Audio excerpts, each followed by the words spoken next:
તો નર્મદા ડેમથી 12 કિલોમીટર દૂર ગરુડેશ્વર ખાતે આવેલ વિયર ડેમ 2.5 મીટરથી ઓવરફ્લો થઈ રહ્યો છે। ઉપરવાસમાં પડેલ વરસાદના પગલે નર્મદા ડેમમાં પાણીની સારી આવક થઈ રહી છે। ત્યારે નર્મદા ડેમના 9 દરવાજા ખોલવામાં આવતા ગરુડેશ્વર ખાતે બનેલ વિયર ડેમ ઓવરફ્લો થઈ રહ્યો છે। વિયર ડેમથી ખળભળ વહેતી નર્મદાનો અવાજ સાંભળીને આનંદિત થઈ જવાય છે। આ કુદરતી નજારો જોવા માટે મોટી સંખ્યામાં પ્રવાસીઓ આવી રહ્યા છે। અહીં પાણીનો સંગ્રહ કરીને વિક્રમજનક ચાલુ કરવા માટે ઉપર વાપરવામાં આવે છે।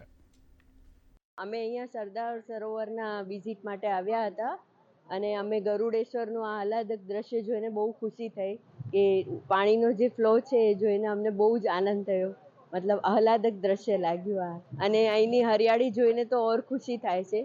નર્મદા બંધમાં સારી પાણીની આવકના પગલે નર્મદા નિગમ દ્વારા આજે નર્મદા બંધના 9 દરવાજા 1.5 મીટર ખોલવામાં આવ્યા છે, જેને કારણે નર્મદા નદીમાં લગભગ 1.5 લાખ ક્યુસેક પાણી વહી રહ્યું છે। તેને જ કારણે નર્મદા નદી બે કાંઠે વહી છે। આપ દ્રશ્યમાં જોઈ શકો છો તે પ્રમાણે નર્મદા બંધથી 12 કિલોમીટર દૂર આવેલ ગરુડેશ્વર વિયર ડેમ છે।